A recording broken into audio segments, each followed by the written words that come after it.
Este vídeo é um resumo completo do livro Pai Rico, Pai Pobre. Neste vídeo você irá aprender os principais ensinamentos sobre o dinheiro que vão ajudar você a enriquecer. Parte 1. O medo da desaprovação da sociedade nos impede de sair da corrida dos ratos e de prosperarmos. Muitos de nós sabem ao que se refere a expressão corrida dos ratos. Mas se fôssemos perguntados, como definiríamos? Podemos dizer que é a rotina interminável de trabalhar para todo mundo, menos para você mesmo. Isso significa fazer todo o trabalho, enquanto os outros, o governo, os credores e os chefes ficam com a maior parte da recompensa. Em geral, falamos da corrida dos ratos como algo que todos nós fazemos parte. Ao mesmo tempo, falamos disso como algo que odiamos. Mas então, por que continuamos correndo como ratos? Porque a vida da maioria das pessoas é dominada pelo medo de ser desaprovado pela sociedade. Por exemplo, considere o mantra: vá para a escola, estude muito e consiga um bom emprego.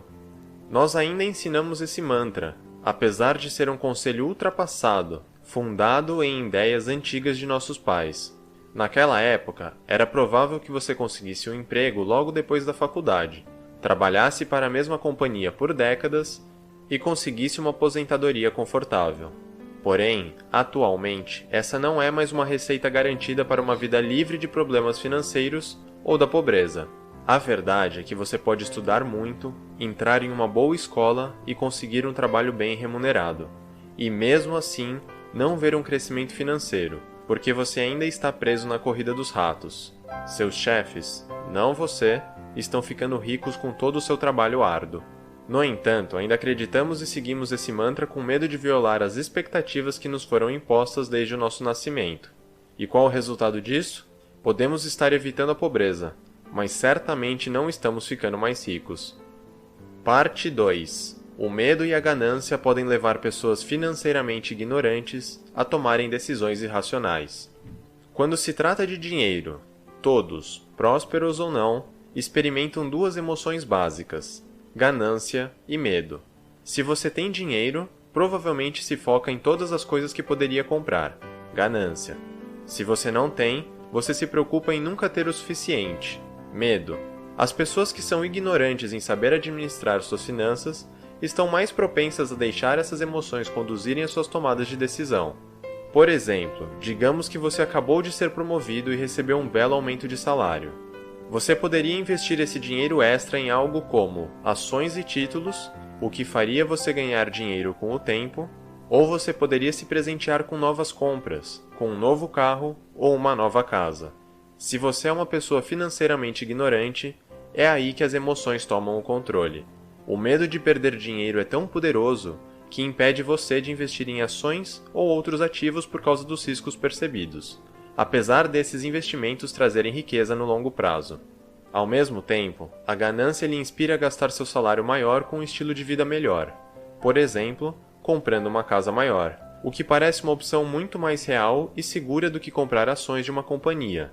Contudo, essa melhoria também significa uma hipoteca maior e contas maiores, o que também impede que você fique rico. É assim que o medo e a ganância impedem as pessoas financeiramente ignorantes de se tornarem ricas no longo prazo. Então, como podemos nos opor a esses fortes sentimentos? Obtendo conhecimento financeiro sobre coisas como investimentos, riscos e dívidas. Isso vai colocá-lo em uma posição melhor para tomar decisões racionais, mesmo diante da ganância e do medo. Parte 3. Apesar de ser vital para a prosperidade, tanto pessoal quanto da sociedade, não aprendemos sobre inteligência financeira. Muitas pessoas pensam que para ficarem ricas é suficiente ser talentoso ou capaz, mas na verdade, o mundo está repleto dessas pessoas, e muitas delas são pobres. O que falta a elas é a inteligência financeira, uma aptidão abrangente para assuntos financeiros como contabilidade, investimentos e assim por diante. Infelizmente, somos criados sem essa inteligência. Nosso sistema escolar é feito para treinar as pessoas em uma variedade enorme de assuntos, mas a inteligência financeira não é um deles. Não são ensinados às crianças assuntos como economizar ou investir, e como consequência disso, elas não têm ideia sobre assuntos como juros compostos, como claramente evidenciado pelo fato que, atualmente, mesmo estudantes de ensino médio gastam todo o limite de seus cartões de crédito. Essa falta de treinamento em inteligência financeira é um problema não apenas para a juventude, como também para os adultos altamente educados, pois muitos deles tomam decisões ruins em relação ao dinheiro. Por exemplo, os políticos são geralmente vistos como pessoas bem instruídas, ou que dominam diversos assuntos. Mas há um motivo pelo qual os países acabam entrando em dívida pública. Muitos dos governantes têm pouca ou nenhuma inteligência financeira.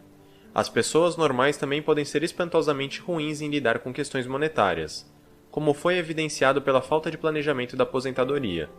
Por exemplo, nos Estados Unidos, 50% da força de trabalho não recebe aposentadoria, e o resto, aproximadamente 75%, tem aposentadorias insuficientes. Claramente, a sociedade nos deixou mal equipados em termos de conhecimento financeiro, cabendo ao indivíduo se educar por conta própria. Quando estamos procurando riqueza em tempos de grande mudança econômica, é ainda mais necessário aspirar a uma boa educação financeira de maneira independente. Parte 4. A autoeducação financeira e uma avaliação realista de suas finanças são os pilares para aumentar a sua riqueza. Você pode começar a jornada em direção à riqueza pessoal em qualquer momento de sua vida, mas quanto mais cedo, melhor.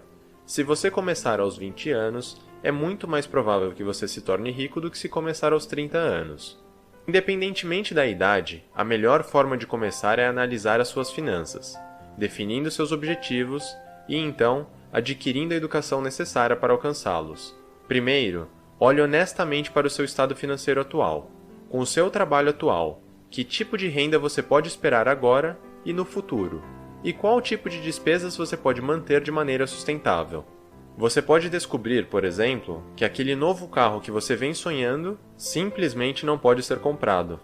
Depois disso, você será capaz de definir metas financeiras realistas. Você poderia dizer, por exemplo, que você quer que aquele carro esteja dentro do seu alcance dentro de um período de 5 anos. O próximo passo, então, é começar a construir a inteligência financeira. Considere isso como um investimento no maior bem que você possui, a sua mente. Você pode fazer isso de inúmeras maneiras, mas uma boa abordagem seria: trabalhe pelo que você aprende e não pelo que você ganha. Por exemplo, se você tem medo da rejeição, tente trabalhar por um curto período de tempo para uma empresa de rede de marketing. Você pode não ganhar um salário incrível, mas você vai aprender muitas habilidades sobre vendas e autoconfiança, que, por sinal, serão muito úteis no futuro. Você pode melhorar sua educação financeira no seu tempo livre. Se inscreva em cursos, seminários sobre finanças pessoais, assista a vídeos, leia livros sobre esse tópico e tente se relacionar com pessoas que dominam o assunto. Se você basear sua formação financeira nesses pilares, há uma boa chance de que você enriqueça algum dia. Parte 5. Para ficar rico, você deve aprender a correr riscos. A insanidade é definida como fazer a mesma coisa várias vezes e esperar resultados diferentes. Por essa lógica, se você quiser mudar seu estado financeiro atual, você vai precisar começar a lidar com as suas finanças de uma maneira diferente. A maior mudança que você provavelmente precisa é aprender a correr riscos. Todas as pessoas financeiramente bem-sucedidas assumiram riscos para chegar onde estão. E elas são bem-sucedidas porque elas gerenciam, ao invés de ter medo dos riscos. Correr riscos significa não estar sempre equilibrado e seguro com o seu dinheiro, que é o que você faz quando coloca seu dinheiro na conta corrente ou na poupança. Ao invés de estar seguro, tente investir seu dinheiro em ações ou títulos. Ao mesmo tempo que são considerados mais arriscados do que as contas bancárias típicas, elas têm a chance de gerar muito mais riqueza. Às vezes, como no caso das ações, em um período bem curto de tempo. Mas se você não quiser se comprometer com o mercado de ações, há uma variedade de outros investimentos que podem ajudar a aumentar a sua riqueza no longo prazo, como, por exemplo, imóveis ou os chamados certificados de garantia de imposto. É evidente que quanto maior o potencial de retorno de um ativo, maior será o risco. Com as ações, por exemplo, há sempre uma pequena chance de perder seu investimento, mas se para começar você não correr riscos, com certeza não terá nenhum grande retorno. Então, você percebe que se arriscar mais e lidar com riscos maiores é necessário para começar a gerar uma renda maior. Parte 6. O caminho para a riqueza é longo, então você deve se manter motivado. A jornada para a riqueza é longa e difícil. É fácil se perder quando você encontra um obstáculo, como, por exemplo, ver o preço de uma ação que você investiu despencar. Para alcançar suas metas financeiras, você vai precisar encontrar maneiras de ficar motivado, mesmo diante dos contratempos. Um método para se motivar é criar uma lista de quero e não quero para sua referência pessoal. Por exemplo, eu não quero ter o mesmo estilo de vida dos meus pais. Ou então, eu quero estar livre das minhas dívidas dentro de um período de 3 anos. Leia essas listas toda vez que você precisar de um lembrete do porquê você precisa perseverar na jornada para a riqueza. Outra boa forma de ficar motivado é gastar o dinheiro com você mesmo antes de pagar as suas contas. Apesar de ser um pouco contraintuitivo, desse modo você verá exatamente quanto dinheiro a mais você precisa todo mês para satisfazer seus objetivos. Satisfazer seus desejos, como comprar aquele celular novo que você está de olho, e quitar as suas dívidas. Isso não significa que você deva acumular muitas dívidas no seu cartão de crédito, mas pague a si mesmo primeiro. A pressão extra de pagar suas contas depois vai lhe inspirar a encontrar maneiras criativas para ganhar dinheiro, o suficiente para satisfazer ambos os objetivos. Esse método também vai aguçar e desenvolver a sua autodisciplina financeira, que é um traço-chave de todas as pessoas financeiramente bem-sucedidas. Para máxima inspiração, leia as histórias de vida de pessoas ricas, como Warren Buffett ou Donald Trump. Ler sobre como eles superaram os obstáculos para alcançar o sucesso vai lhe ajudar a se manter ambicioso. Coloque essas dicas em prática e você com certeza perceberá que ficar motivado no caminho para a riqueza não é tão difícil assim. Parte 7. A preguiça e a arrogância podem levar até mesmo pessoas financeiramente experientes à pobreza. Mesmo após fortalecer sua inteligência financeira, as armadilhas da personalidade ainda podem ameaçar você e o seu dinheiro. A preguiça e a arrogância são duas dessas armadilhas, porque elas podem se virar contra você de maneiras não tão óbvias. Geralmente, nós vemos a preguiça como vagabundear e não fazer nada, mas na verdade, não necessariamente a preguiça significa inatividade. Pode ser também evitar as coisas que deveriam ser feitas. Por exemplo, imagine um empresário que trabalha mais de 60 horas por semana. Para um observador externo, ele não é, de maneira alguma, preguiçoso. No entanto, ao trabalhar até tarde das noites, ele se afasta de sua família. Ele já viu os sinais de problema em casa, mas ao invés de lidar com eles, ele se enterra no trabalho. Em resumo, ele está sendo preguiçoso. Ele está evitando o que deveria estar fazendo e provavelmente vai sofrer as consequências na forma de um divórcio. De maneira similar, a arrogância pode ser uma fraqueza devastadora. Ao contrário da definição comum, no caso da ruína financeira, ela pode ser definida como uma combinação de ignorância e ego, uma união de pouco conhecimento financeiro e um ego muito orgulhoso para ser admitido. A arrogância é um defeito muito perigoso quando você está fazendo investimentos. Por exemplo, alguns corretores de ações vão tentar alimentar seu lado arrogante para venderem mais ações e maximizarem suas próprias comissões. Eles são como os desonestos vendedores de carros usados. Eles aumentam seu ego com o lado positivo de um investimento, enquanto escondem os lados negativos. Mesmo que você se torne um gênio financeiro, mantenha essas armadilhas de personalidade sob controle. Desta forma, é muito mais provável que você evite os problemas financeiros. Parte 8. Apenas invista em ativos que trazem dinheiro ao seu bolso, e evite passivos que tiram dinheiro do seu bolso.